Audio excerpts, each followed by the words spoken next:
أعوذ بالله من الشيطان الرجيم بسم الله الرحمن الرحيم الحمد لله رب العالمين والصلاة والسلام على سيدنا ونبينا وحبيب قلوبنا وشفيع نفوسنا أبي القاسم المصطفى محمد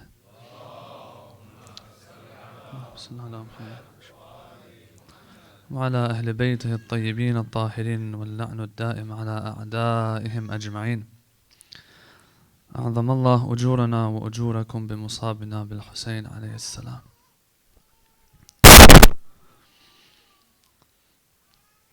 We ask Allah that He accepts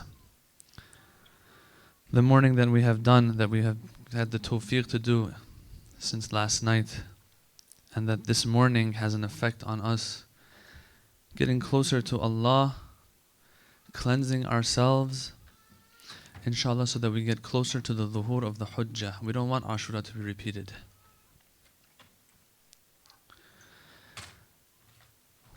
When you look at the ziyarah of Arba'een, if Allah wants to sum it all up, this whole rising of Imam Hussein, this whole movement of Imam Hussein, you have one word there, where the Imam got up and did what he did so that he could rescue, the word is in the ziyarah, rescue the people from jahala, wa hayratil dalala, the jahl. The problem back then was the jahl of the people. And this jahl was gaining a snowball effect. It gets worse and worse. Bani Umayyah have taken over. Muawiyah has done what he has to do. Yazid has come, and this is going to continue. They never thought that Imam Hussein would come in the way and stop this. And eventually Bani Umayyah were uprooted. After 60, 70 years, it was over. Some people say 60, 70 years is a lot. No. When you look at the bigger picture, 60, 70 years for a dynasty to be destroyed is not that much. Imam Hussein awakened the people to the truth.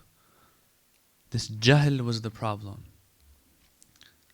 When we look at the khutbahs of Imam Ali alayhi salam, he is also complaining about this same problem. And I want to connect this to today, slowly though. Let's look what Amir al-Mu'mineen alayhi salatu wasalam in Nahj al-Balagha says.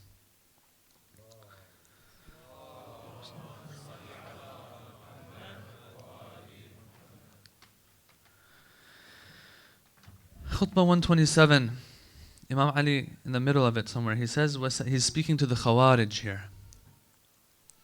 This is a continuation of last night kind of. The Khawarij, they had that takfiri approach. Everyone is wrong, we're the only right ones. We understand everyone else is wrong. Imam Ali says, وَسَيَهْلِكُ فِيَّ صِنْفَانِ. There are two groups of people that will be destroyed, will perish. Why? Because of me. Fiyya, in my way, as if. محب مفرط يذهب به الحب إلى غير الحق. There are some who love Imam Ali so much, this hubb takes them off the track. And he goes on to say, and the ones who hate me so much that they are also going off the track. But this is the part I need right now, connecting this to last night. That there are some muhibbun mufrit, it's a little too much hubb, that it takes the person off the track. This love becomes the measuring stick, as I said last night.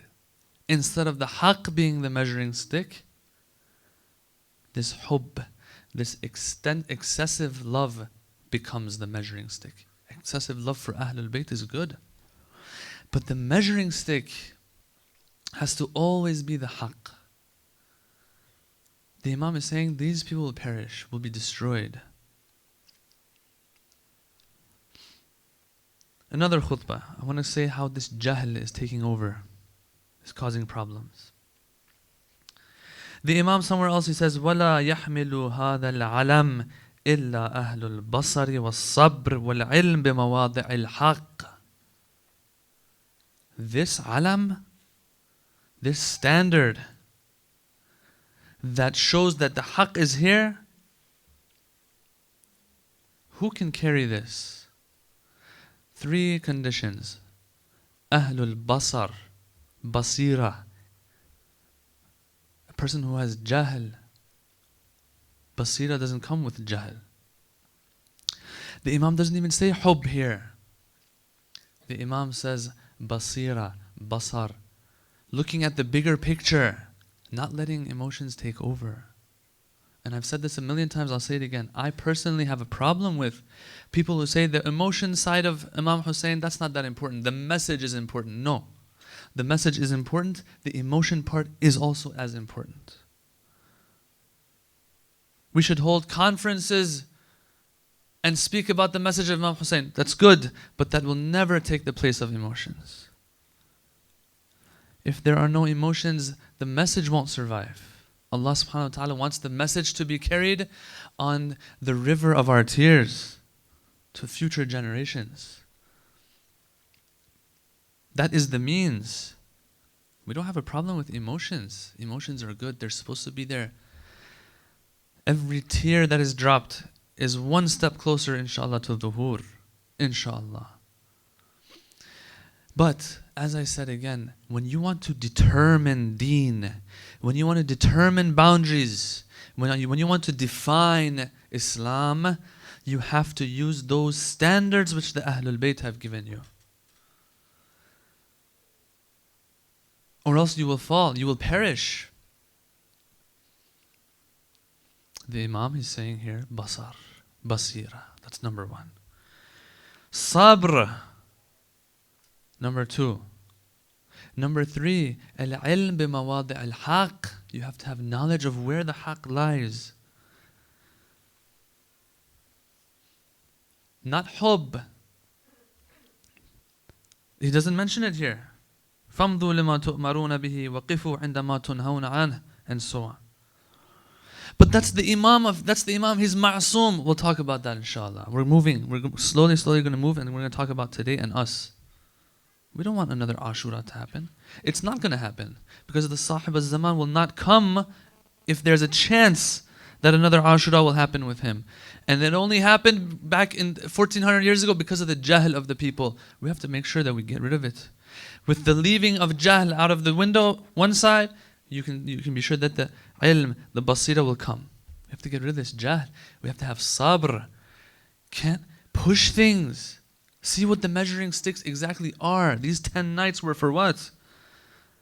Spoke about Tawheed, right? I was trying to get across how sometimes we think certain things are the measuring sticks, but they're not. Something else is the measuring stick.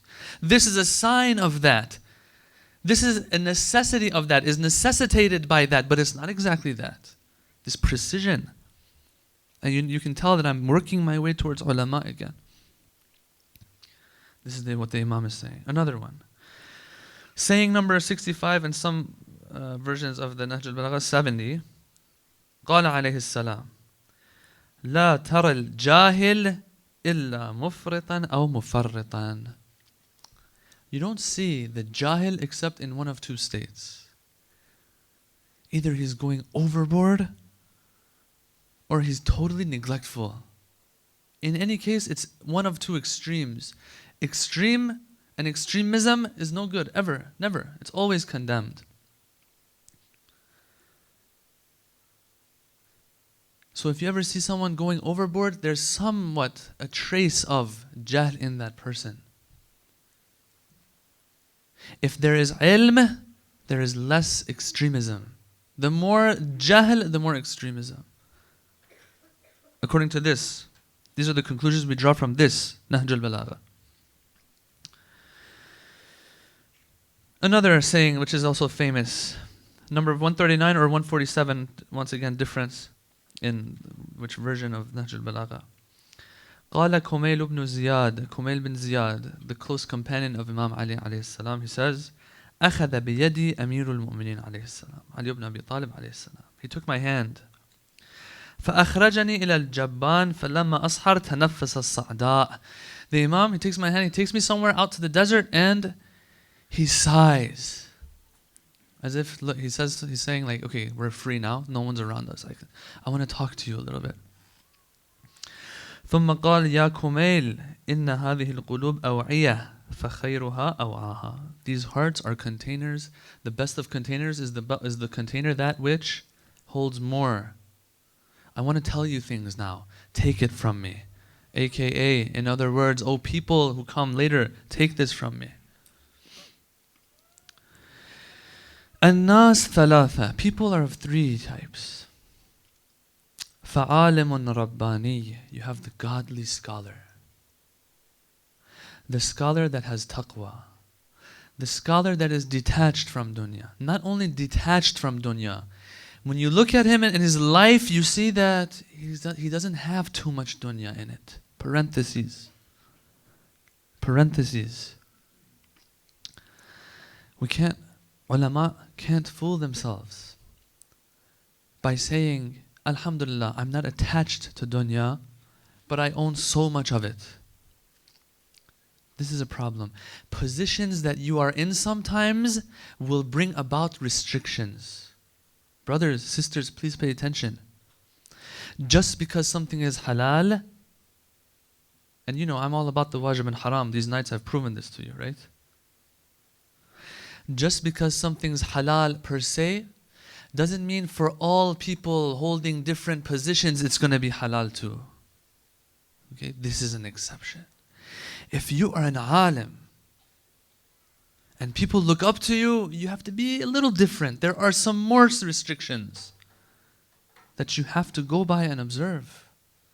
You can't own something that usually normal people don't have. You have something way up there, and then people tell you, it's okay because you're not attached to it. Zuhd means not to be attached to what you have. Asceticism means to not be in love with what you have. You have this, oh alim, oh scholar. It's okay, you're not attached to it. This is fooling ourselves. Or a person who goes on the minbar and speaks on the minbar, if he does certain things, or even sometimes she does certain things if she's a lecturer, but they're lecturing from the minbar, and they do certain things that normal Muslims don't do, we can't say that this is halal, it's okay. It's okay for this person, but for the minbar, it's a different story. Because even if you don't say, oh people, take me as an example, the minbar looks at you and points to you in front of everybody and says, oh people, you can take this person as your example and role model. That's what the minbar is saying. We're not secular. These things hold meaning. What's the difference between the flag of Aba Abdullah and the flag of our country? There's a big difference. We're not secular. We don't look at flags as all of them as the same, banners all as the same. Same thing when it comes to podiums and lecturing, places of lecture where religious lectures are delivered. These are positions. These positions bring about restrictions. Parentheses closed. The Imam says, Alimun Rabbani, a godly scholar who doesn't fool himself. So that's one category of people the Imam is saying. What's the second? وَمُتَعَلَّمٌ عَلَى سَبِيلِ نَجَاتٍ. And sometimes he's not a scholar, but he's learning and he's moving towards that destination of salvation. That's also good, he says.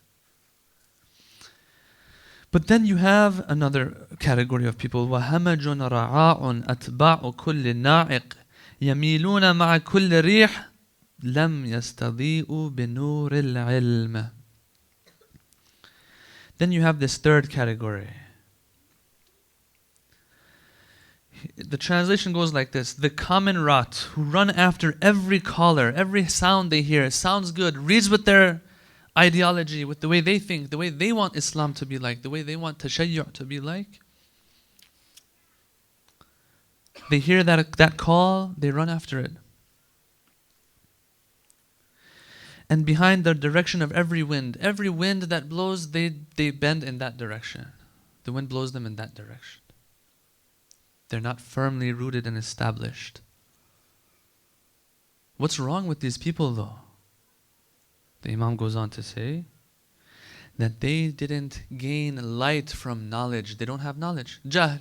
They don't have ilm equals jahl. The problems that we have is because of jahl. Imam Hussein stood up for jahl, to get rid of this jahl in the people's minds. What am I getting at here? Why am I mentioning all of these things? If we are going to make sure that our mourning for Abu Abdullah al-Hussein is going to end with the dhuhur of the Hujjah, Salamullah alayh, then what do? We make sure that we're not going to do anything that's going to postpone it. But how do we know it's going to postpone or not? Well, we have to make sure that there's no jahl involved. Well, how do I know that? How do I know that I am far away from jahl, inshallah? Well, either you can go yourself and become an expert. And when I say expert, not only in legal rulings, but no, in Islam and Islamic thought. Or you can have others take the lead and you follow them, which are the ulama. Ulama is the opposite of juhal. We don't like jahl, right? We don't like jahl. So we're going to follow the ulama, inshallah. Imam Ali is complaining. All the trouble that I went through is because of the jahl of the people. Today, you get the feeling that, wow, this is how it must have felt during Imam Ali's time. When you look around and you hear the things that are said, the comments that are made, you really think to yourself, really?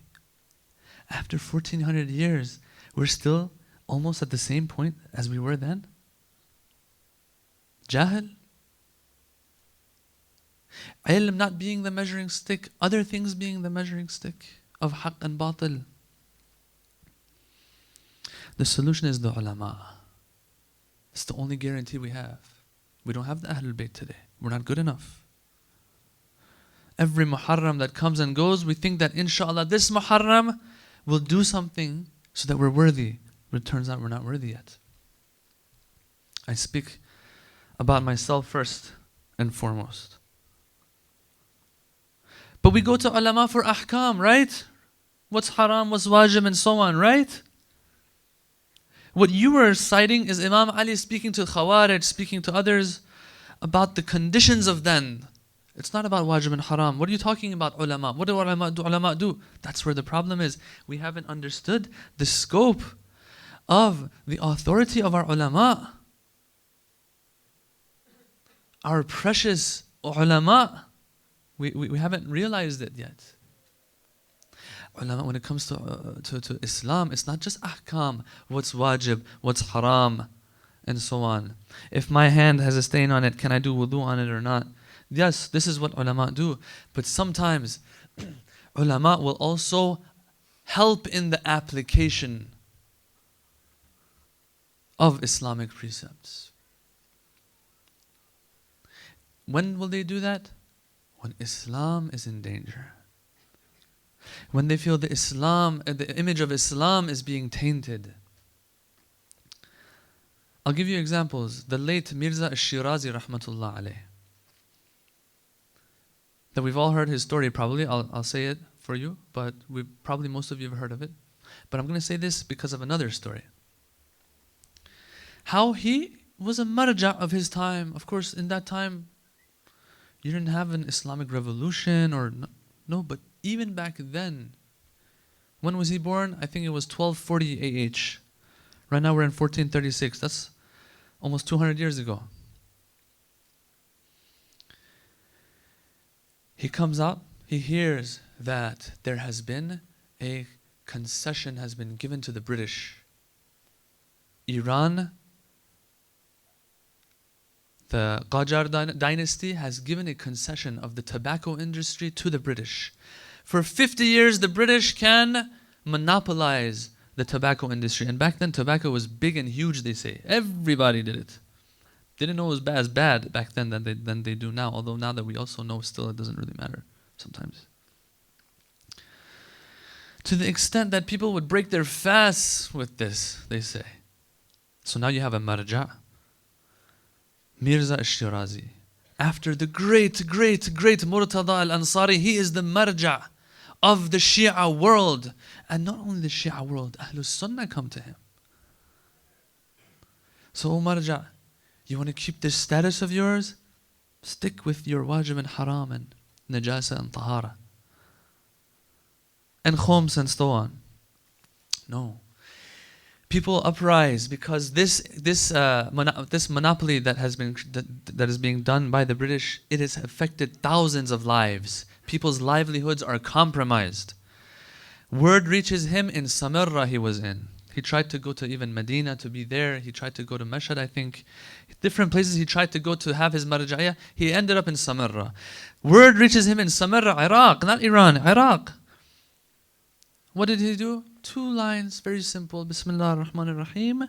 From today onwards, any consumption and usage of tobacco and tutun is equal to fighting the Imam of the time. Wassalamu alaikum. That's all. He destroyed the industry. But you're a marja. A marja, what does a marja do? A marja sits home and wajib haram, right? No, sometimes when there's a great danger, the ulama have a wazifa to do application of those rules and rulings for the people. Because sometimes the people can't. That's what ulama are for. The great Mirza Shirazi, he destroyed everything. What did they do? They nullified that concession. And it was very bad on the report card of the king of the time of Iran. Very bad for him. But he didn't take his fatwa back either. He said, I'm not going to take it back. I'm going to wait to make sure. Look at this alim. He says, I'm going to wait to make sure that they're not going to give it back. So like 10, 20 days later, he says, okay, from this day forward, you can start consuming again. We're sure that it's been taken out of their hands. That's simple.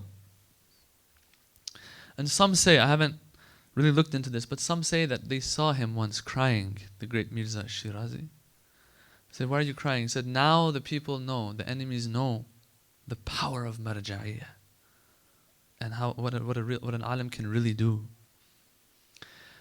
They're not going to fight the same fight again that they had 100 years ago. What are they going to do? They're going to say, we're going to separate the people from marja'iyah. You can't fight marja'iyah. We tried before, it didn't work. They're smart. They're smart. We're going to divide. What's the best tool to divide the people from marja'iyah? It's jahl. Is putting the measuring stick, taking it from here, putting it somewhere else, and making something else the measuring stick of haqq and batil. Now what's interesting is, this same Al-Mirza Al-Shirazi rahmatullah alayh, they say his eldest son once was killed. Who killed him? A Sunni killed him. Look at the basira. Look at the basira. They came to the Mirza. They said, your son has been killed. He had a grudge, or what it was, I don't know. Some people came. I'm going to underline. Some people came to the Mirza. They said, we want to avenge the death of your son. How dare they? The oldest son of our marja? How dare you? I will spill the blood of he whom disrespects my marja, let alone kills the eldest son of my marja? What did he say in response? This is what an alim is for. An alim is to be able to pinpoint where things are going wrong. An alim like this has spent 60, 70 years of his life in the culture and heritage of Ahlulbayt. He breathes Ahlulbayt. It's like if someone comes to you and says, yeah, you know what? Your mom said, I want to kill my son. You say, I know my mom. I've been with her all my life. When she says that, she means something else. They're like, no, she's going to kill you. You say, well, I know what she means. I'm part of her. I've grown up with her. An alim like this, when something happens, he says, I know this is what's supposed to be done here. It's no joke, brothers and sisters. All your life you've breathed Ahlul Bayt. You can easily pinpoint, but others can't. And that's what the alim is for. What did he say in response to these certain people that some say there was an agenda behind it? that they had come to the Mirza. He says, I want you to listen carefully. You have no right to interfere in any affair of the Muslims. But this is something very personal. Your son has been killed. The son of the leader of the Shia has been killed by a Sunni. It's not a matter of it's not an affair of the Muslims. But this is how he words it, because he has basira. You gain basira through what? Ilm and amal. He has both. Ilm and amal equals basira. You have no right to interfere in any affair of the Muslims and Muslim lands. Dang, he's even generalizing more. The Muslim lands. He can go on. What has happened is a simple incident that has taken place between two brothers. Subhanallah. This is the culture and heritage of Ahlulbayt. He's breathing Ahlulbayt. Right there, they're trying to get Sunni Shia against each other. Very simply, he sees it and he ends it there. He ends it there. This is what an alim does. It's not just wajib and haram, najis and tahir, and so on and so forth. No, there's a lot more to it. What happens if we don't follow the ulama? What happens is they will raise Qur'ans on spears in front of us. In the Battle of Siffin, why? I said this a few nights ago. Why are we having so much trouble? Allama Tabatabai, he says all the problems the Muslim Ummah faced were because of what happened with this son of Abu Sufyan. We could have gotten in the way of all of that if we had some basira. The Imam, his army, is getting closer and closer to the tent of Muawiyah. Things are going to be wrapped up. The deal is going to be sealed. But because of lack of basira, they force Malik al-Ashtar to come back. Malik says, tell the Imam, he's telling me to retreat. Tell him we're this close, it's all over almost. The Imam says, okay, if you want to finish the job, you can finish the job. But there are thousands of people that have surrounded me and they're waiting to kill me if I don't tell you to retreat. Malik al-Ashtar has to retreat. Basira. Why? What was the problem? Because the Quran was on the spears. And these people are saying, we're Muslim just like you. Look, we're holding the Quran just like you. The Imam is saying, I am the Quran. If we don't follow the ulama of our time, Qur'ans will be raised on spears. We'll say, this is the Quran.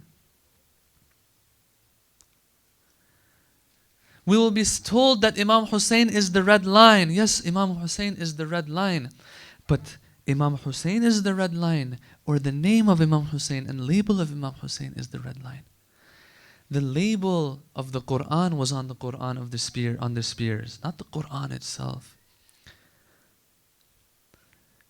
Yes, Imam Hussein is our red line.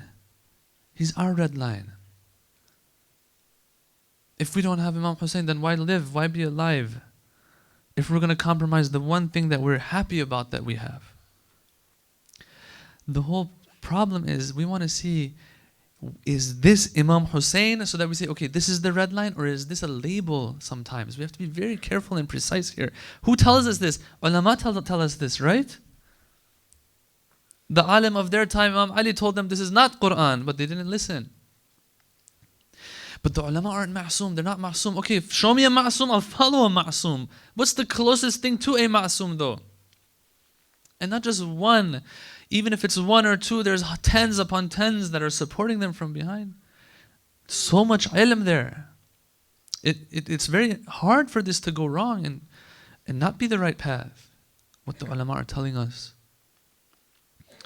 But unfortunately, we see the opposite. I'm going to give you examples of ulama in the past that we've had. Because of one thing they said, they were attacked. These ulama, by the way, they are the ones who even taught us what tashayyu' is. If we have Imam Hussein today, it's because of them and the likes of them. If they taught us that the Ahlulbayt have access to malakutus samawati wal ard, and through Quran they prove this to us.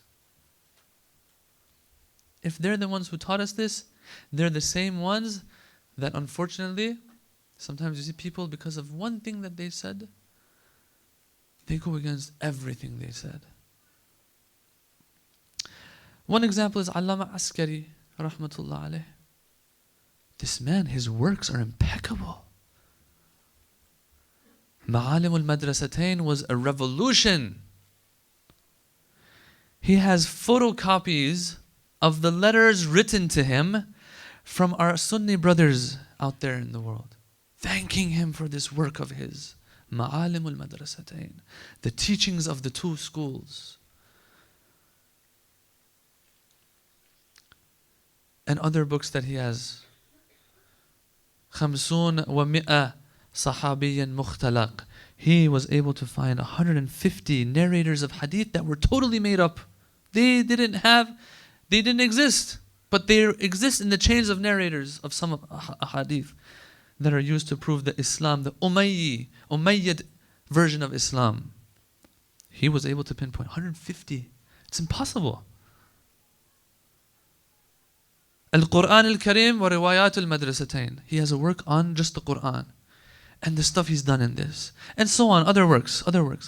He said one thing about something, not important what it was, but all of a sudden, all these people went against them. Of course, the people, when you look at them, they're the ones who are lacking in their ilm a little bit. And those great scholars who did have a difference of opinion, they had a difference of opinion. Very fine. That's what the Hawza is all about. It's about difference of opinion. They're always debating and academically butting heads in the Hawza. It's perfectly fine. That's how fiqh and Islamic teachings grow. That's perfectly fine. But when you start vilifying, when you start questioning the veracity and the qualification, astaghfirullah. The ulama were here to let us know what's haqq and batil. Now you are the one to tell he is haqq or batil or not. We're going to them to let us know what is haqq and batil. But we're doing it vice versa. No, I have haqq and batil. This alim is batil.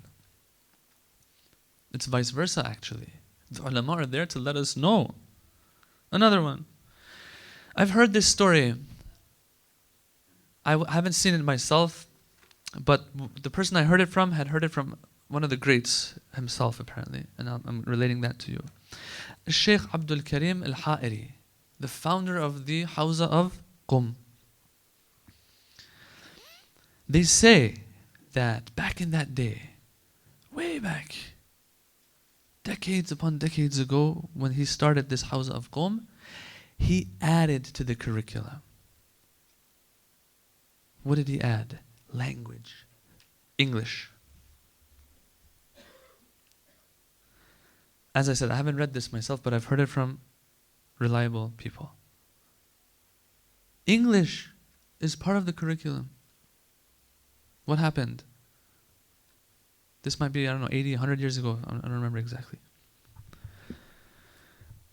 They said the merchants of the bazaar, whose khums the Hawza relied on in that day, they came out and they said, if you do this, we will not give you khums anymore. Because, as you know, the Hawza gets its help from the khums of the people. They said, we won't pay our khums to you anymore. Ya Shaykh. And of course, he withdrew. But think about it, brothers and sisters. Take a minute, inshallah, sometime in the future to think about it. If 50 years ago, 60 years ago, English was learned and was also something that they had alongside Arabic or Farsi, think about where we would have been today in the Islamic world. We would be way ahead. But the people of the time, they are the ones to tell haqq from batil, not the alim. The alim is haqq until and as long as what he says reads with what I think to be haqq. And I will help him and support him until then. But from there on, I'm sorry, you're on your own. Think about what difference it could have made. Other ones, tabataba'is, mutaharis, so on. If you have a difference of opinion, it's fine. Difference of opinion is fine. But then compromising the whole institution of marja'iyah. The marja'iyah of this person, questioning this, that, this alim, that alim. This is what it was for. It was for us to be able to tell haqq and batil through them. They're the closest ones we have to Ahlulbayt. Which brings us to an important point, brothers and sisters. We're always saying, Ya Hussein, I wish I was with you so that I would also be delivered. This is very good. And if we keep saying this, inshallah, it will be instilled in us. This is good. But we have to remember the tests of yesterday will not be the tests of today. 1400 years have passed. All of these books have been written. All of this scholarship has been done. Today we sit here, we say, Ya Amirul Mu'mineen Ali ibn Abi Talib, they trampled his right. It wasn't this clear back then. Imam Hussein also, it wasn't this clear as it is for us now. It was clear in the sense that this is the son of Rasulullah. It was clear in that sense. But was it clear in the sense that this is the third Imam of Ahlul Bayt that has to be followed? Not necessarily. So now we're sitting here happy that if this test ever comes up for us, we will pass with flying colors. Brothers and sisters, I hate to break it to myself and to all of us, but the tests change a little bit. As man's intellect grows, as we find out more truths, the tests will also change because Allah wants us to grow. You won't grow with a normal test that your body has already adapted to. Those of you who do weights and stuff, you have this concept of plateauing, right? After a while, the body gets used to this type of exercise. They say you have to change it up a little bit from right here, or else you won't make any more gains. The tests, if we know the answer to the test, then what point does it make for Allah to test us anymore? No. Allah's going to say, I'm going to do something once again that their aql, if they use it, will understand. But I want to see which will they give precedence, their aql or other things. If you sit down and think for 5 minutes, it makes perfect sense. The ulama are supposed to be followed no matter what because they are Ahlul Taqwa and Ahlul Ilm. Which one of these do I have more than them? If you ever have more than them, then Bismillah. Alright, now let's move on to today a little bit more. If you noticed over our previous nights, I was giving you examples of how tunnel vision works sometimes and how it messes things up sometimes. Tunnel vision when it comes to ahadith, when it comes to understanding certain Islamic precepts and so on. Not putting all the ahadith, relevant ahadith together to get the right picture, but looking at 1 or 2 hadith, 3 or 4 hadith, how that causes trouble. And how it doesn't give us the accurate answer. We said we have to go to ulama for that, right? They know which hadiths nullify other hadiths, which hadiths break the absoluteness of other hadiths and restrict hadiths and so on and so forth. We talked about that. Ulama do that. They look at the bigger picture. When it comes to the social or political scene as well, it's the same thing. The ulama, when they look, they see things that we don't see. The same way we can't have tunnel vision when it comes to the theoretical and the practical and what we're living today. Same thing again. Our ulama, that's what they're there for. Mirza Shirazi knew this. Let me tell you a story. Just recently I heard it myself from one of the asatid, one of the teachers of Durus Kharij in Qom. He was talking about the masjid that we have next to the haram of Fatimatul Ma'suma sallallahu alayha. We have a masjid, the big masjid that those of you who've been there, you know what I'm talking about. He says there was a school there before, way during Ayatollah Burujerdi's time. During Ayatollah Burujerdi's time, there was a school there. A hawza there. Now, they want to build a masjid, annex it to the haram, but there's a school here and you have to have permission and so on. And they weren't giving permission apparently. Ayatollah Burujerdi, what does he say? Ayatollah Burujerdi, the one who told Imam Khomeini, slow down. So the point I'm trying to make is that he's not super, political or anything. Or what does he say? He says, go ahead and annex it. They say, we have to get permission. This is land. This is going to be a masjid in the future. I heard this myself from the teacher. Not normal teacher, Ayatollah. He said, Ayatollah Burujerdi turned back and said, then what good is the authority of a alim, of a marja, of a faqih? What good is it then if I can't do this? What do you think it's for? Ayatollah Burujerdi said this. They're there to be able to tell when there are more, they're able to prioritize. See what the school of Ahlulbayt has to say regarding priorities. And they tell us. Now, it's up to us to follow or not. Yes, the test will be different. People say, why isn't the imam coming? Because the imam has sent representatives and people are turning their back. Very simple. Then sometimes this is what you see. Although those people have good intentions, I'm not saying they're bad people, but we have to get this jahl out of the way or else we won't get anywhere. So, ulama are there for the theoretical. They're there for the practical. Not only that, brothers and sisters, and this is the point I'm going to end on, but it's going to take a little bit. Even in the wording, the ulama are different than normal people. When they say something, every word almost counts. It's different than normal people. They even know how to speak in a way that the interests of the Muslim ummah are secured. They know how to even speak. Did you see how Mirza Shirazi, how he worded it? 2 lines. He said, the affairs of the Muslimin and the Muslim lands has nothing to do with you. This was something that happened between brothers. It reminds you of actually what Ayatollah Sistani said recently when they were trying to get tension between the sects of our Muslim brothers. He said, they're our brothers. They're not our brothers. They're like ourselves. They know how to even word things. For example, lots of times you see youth, they've lost hope in everything. Why? Why have you lost hope? He says, because I've sinned. You say, but what's wrong with sinning? I know sinning is bad, but come on, what about tawbah? Don't give up. And he'll send you a link on YouTube. You listen to the lecture, you're like, dang, I lost all hope that I had too.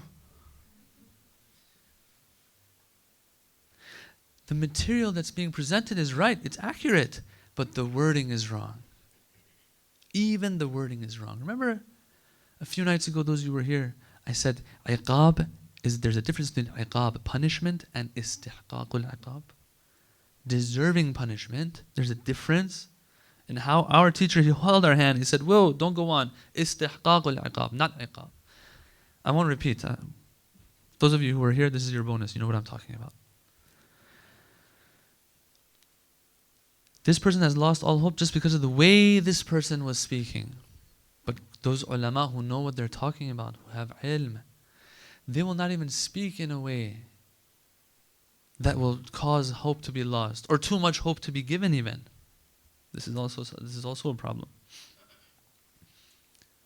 The wording even. Which brings me to another point. This whole story, it's an example, this whole story of sectarianism.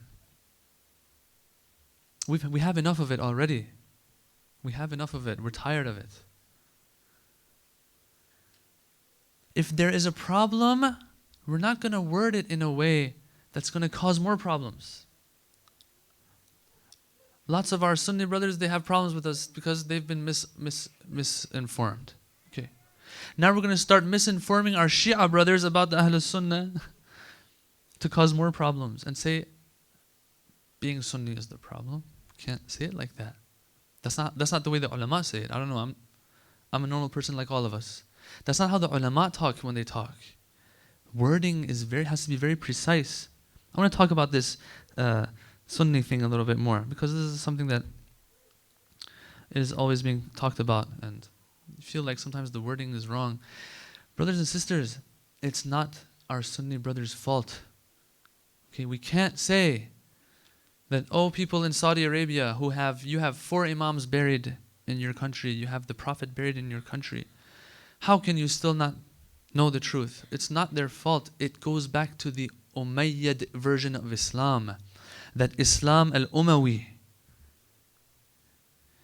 who altered history, whose books were altered and touched, When your books don't have certain facts in them, what do? Is it your fault? Yes, we get upset sometimes and we say, listen, we're presenting all of this evidence from other books. Plus, use your common sense, please, a little bit more. Please, please. And I talked about this too before. Yes, we get upset in this sense. But at the end of the day, when a person from the age of 2 has been raised in a way that he has been taught that if it's in this book, it was there and it happened. If it's not in this book, it didn't happen. Very simple. And for years and years and years, they've been taught this. You can't expect for them to change so easily. You can't scold so easily. It's not 100% their fault. Even when it comes to the mushrikeen, look at what the Quran says. If you're fighting the mushrikeen and a mushrik comes to you and says, tell me a little bit about, this Islam that you have, that you're fighting us for. Tell me about it. The Quran says, take him to a safe place, speak to him, take his hand, put him back in a safe place and leave him. Why? This is an important part. Why? Because these are a people who don't know. It's not their fault. They don't know.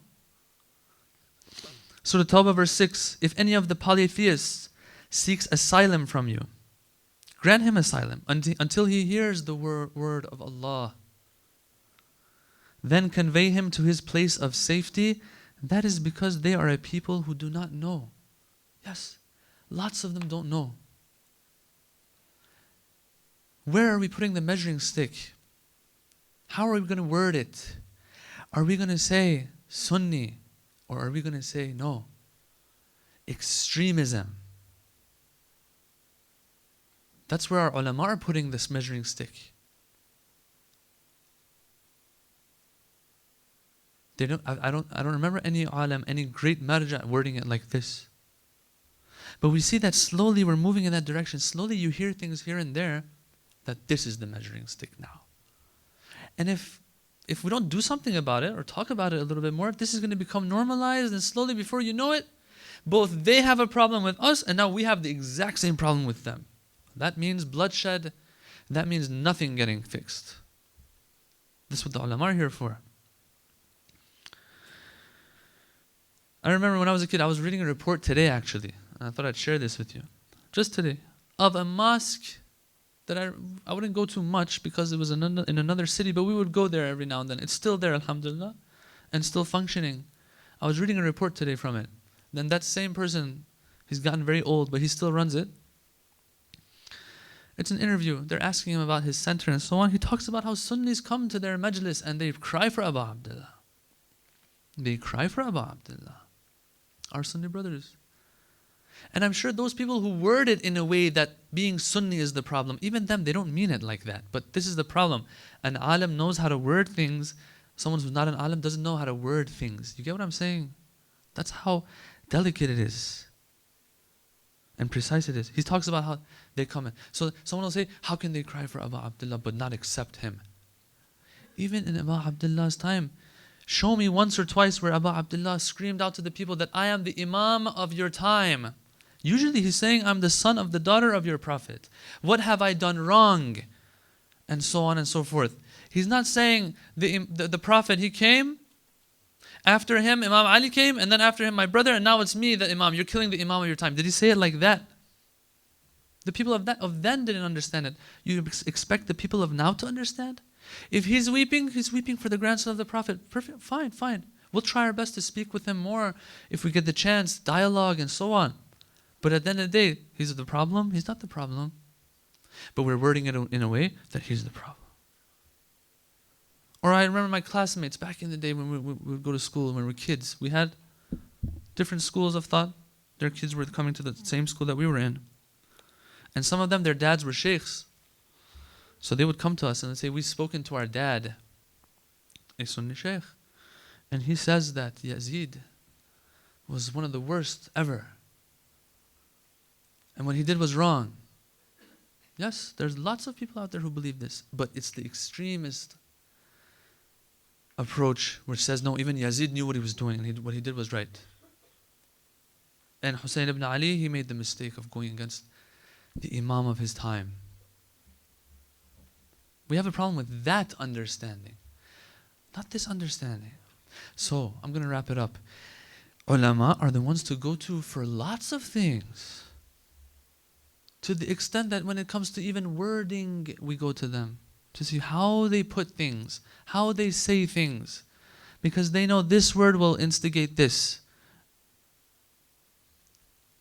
If you get the measuring stick wrong, no matter how similar it is to the real measuring stick, it'll go off. When you put your fingers like this, yes, the distance is very little here, but as these two lines go, it'll reach infinity distance. You can't say one or two words, oh, what's the difference? No, there's a big difference. Inshallah, we keep this in mind. If we keep this in mind, if we practice this, that's when our mourning for Abu Abdullah also, when it's in accordance with these things, will hasten the return of our Imam, inshallah. Recite salawat.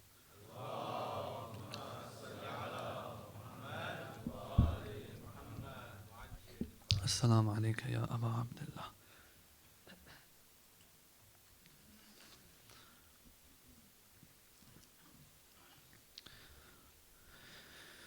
Brothers and sisters, today you've gone out. You've gotten tired for the cause, out of love for Abu Abdullah. Alhamdulillah. I'm pretty sure that every one of us who attended, in some way, in one way or another, the Imam, he comes down, he strokes our head, he says, thank you for coming. Back in my day, no one came to my help. At least you're coming. Of course, the Imam wants more. As I said, ulama. But even this, thank you for coming. We're tired, 10 days, weeping, lamenting. Tonight we go home, back to normal life, and it's all over. Alhamdulillah. Until next year. Wada'an. Wada'an ya Abu Abdullah.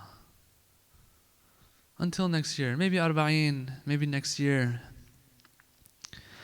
The journey just begins for Zainab al-Kubra. Alayhi salam. What happened? What happened?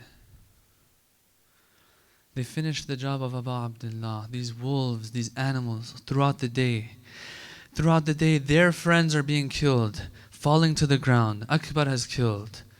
Abbas has killed with his spear. Habib, Muslim, they've all caused damage. These animals, they're getting hungrier. When will Abbas die? When will Abbas die? When will Hussein be finished? We're going to go to the tents. As the day goes on, they get hungrier. When Abu Abdullah would go to the battlefield, La hawla wa la quwwata illa billah. He lets the tents know, he lets the camp know, I'm still alive. Don't lose hope. Have confidence. Stay in the tents though. Don't come out until I'm alive. Stay in the tents. He comes back to the camp, goes back and fights a couple times. They hear his voice. But all of a sudden, one time, Dhul Janah comes back without his rider. The saddle is on the side. Dhul Janah, it's as if he's gone crazy and mad. He's bloody. He's all cut up. No more voice of Abu Abdullah. All you hear is cheering and clapping from the enemy. These hungry animals begin their attack. Ya Zain al-Abidin, Zainab says, what do we do? Alaykunna bil firar. Flee, disperse, no more staying in the tents. These children run out, these women run out. Kids, their feet are being pierced by the thorns. Bloody feet of little children whose fathers have been killed on the hot sands of Karbala. One child comes out, they say he's shocked. He just stands there. The monster comes and beheads him in front of his mother and throws him on the ground. These wolves are hungry. I couldn't kill Abbas. I'll kill that little kid that loved Abbas. Earrings are being torn off. Veils are being pulled off. Children are being trampled.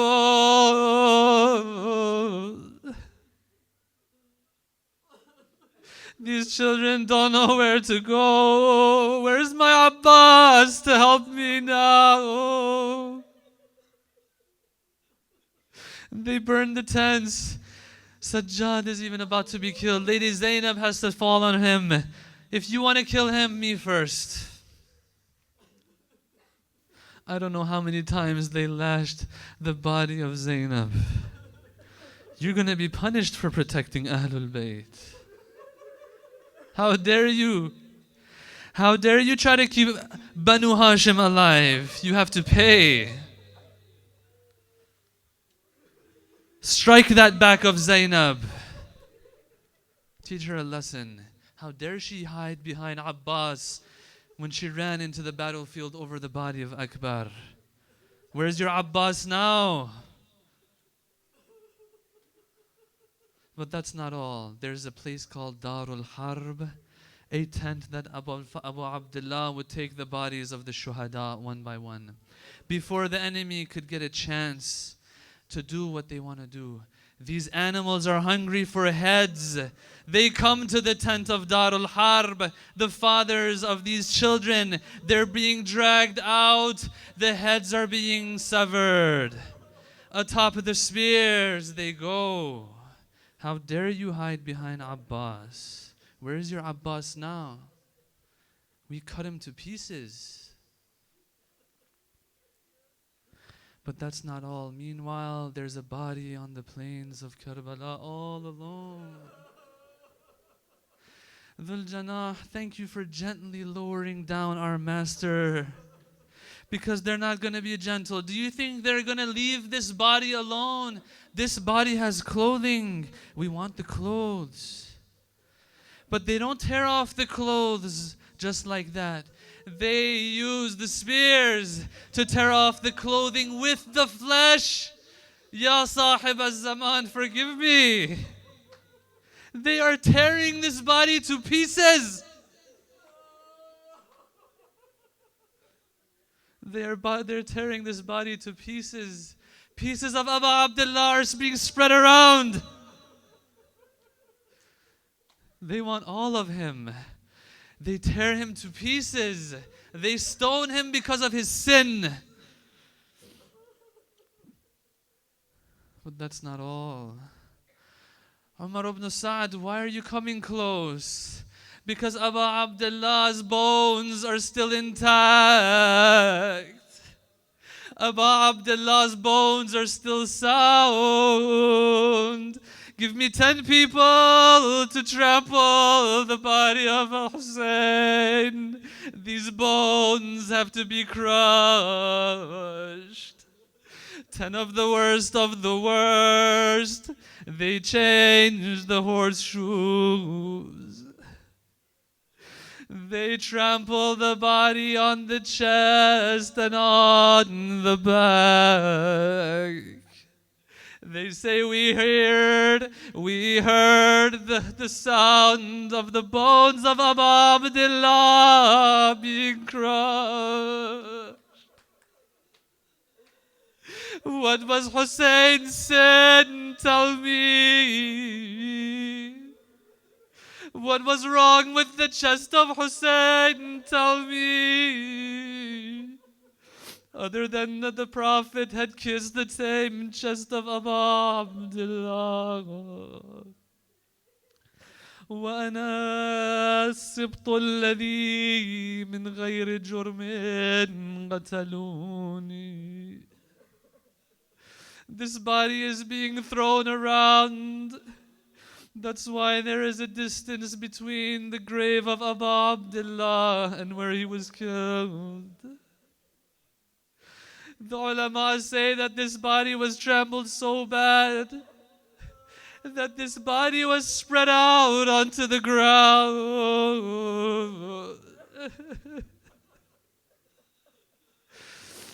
Assalamu ala al-shayb al-khabib.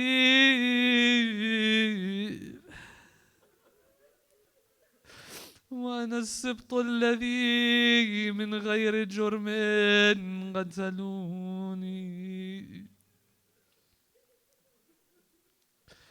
وبجرد الخيل بعد القتل عمدا سحقوني.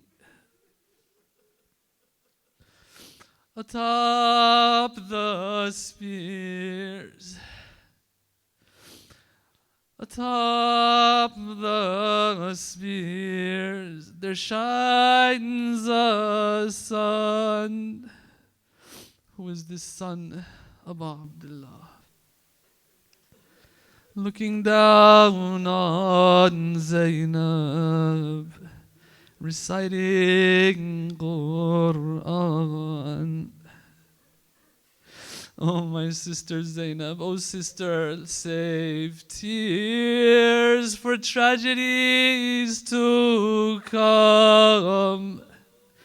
My little 3-year-old you will have to bury in Sham.